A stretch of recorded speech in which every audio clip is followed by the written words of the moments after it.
1 year I've been in precision agriculture, from being an investor to now being an owner. I am Clay Simmons, and I am majoring in precision ag at ASU-Beebe. Flying the drones, doing the work.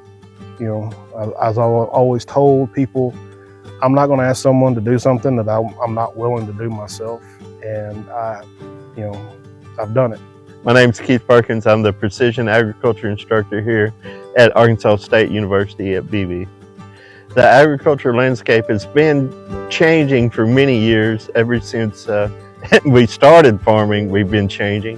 If we think about technology, we started with after World War II, we went to tractors, then we went to herbicides, and then recently we've added global positioning systems, or GPS. Our program was just starting out, and we have all the tools and technology available to our students, regardless of where they go to work in agriculture, whether it's in Arkansas or any other state for that matter.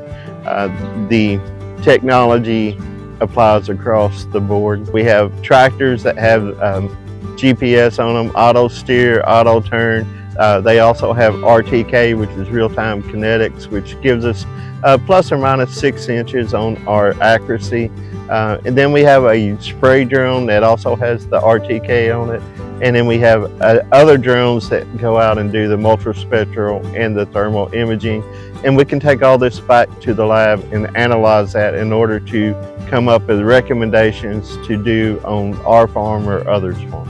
The software that we use is just about as interesting as the drone themselves.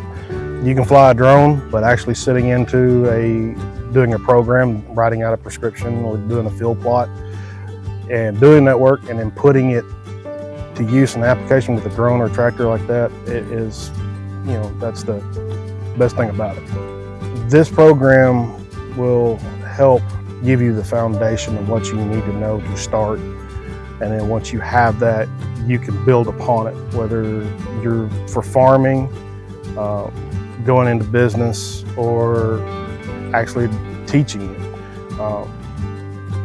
The things you learn here and putting into practice, and then putting it into an application, and then actually seeing the final product is truly what this is about. I mean, it does work.